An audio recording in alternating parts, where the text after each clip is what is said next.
Now, the Defence Minister, Mr Miles, said he'd be using his time in Washington to help speed up cooperation in AUKUS between Australia and our allies. Is this what he should be doing at this time, in your view? Very much so. And look, we're 9 months into the consultation phase now. The agreement was struck under the coalition government. We really fought hard. We negotiated a very difficult discussion, but we got, I think, the best possible outcome, and it's laid out for the Labor Party now to implement, and hopefully they don't get in the way of it. I hope that they can really condense the timelines, because the very clear sense that I've got out of our discussions with the administration here is that things are deteriorating in relation to China not improving. The Americans understand that, and it's a very bipartisan position here as well, Kieran. The Republicans are talking the same talk as the Democrats. The Biden administration is very, very frank in their assessment, and as I say, there's nothing that's been indicated to me that would say that this situation is improving, and I think we should be very mindful of that over the next few years.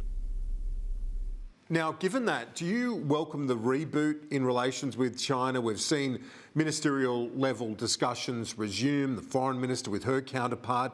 Is that encouraging to you? Yes, and we welcome that, but at the same time, we can't continue to talk whilst China continues to amass nuclear weapons. China is growing its naval fleet at the same tonnage rate of our entire Royal Australian Navy fleet every 18 months. And I might note, at a time when most of the world is providing support, depleting their own stocks to give the Ukraine a fighting chance against Russia.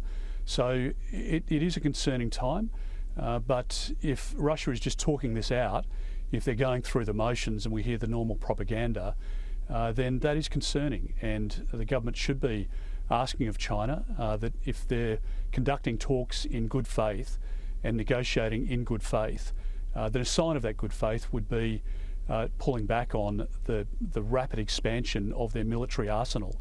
Despite the concerns about China's military build-up and the Taiwan flashpoint, is it the right thing to be having the dialogue where possible? Look, as I say, I'm fine to say that if the government's got a dialogue and it's a productive dialogue, then of course it should be pursued.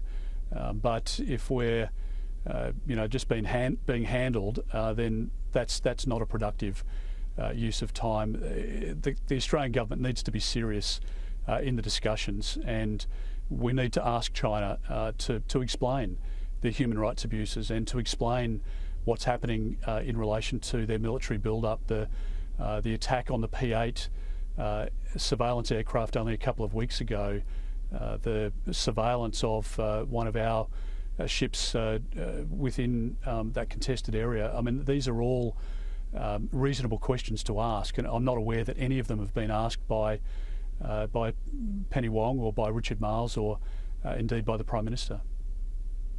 So you're saying it's okay to continue the dialogue, but you want to see some greater clarity about where China is heading? Yes, I think it's not unreasonable to ask China, if we're having meaningful discussions with them, that they take concrete actions to demonstrate to us that they're not heading down the path that the rest of the world believes them to be heading down. And their own rhetoric in relation to Taiwan, their own actions in relation to the assaults on our military personnel, as I say, the P-8 was put in a very precarious position. And had that plane gone down, we'd be having a very different discussion. And I think the talks are fine so long as China is indicating to us that they're not going to continue a repeat of the behaviour we've seen, which puts at risk our Australian Defence Force personnel.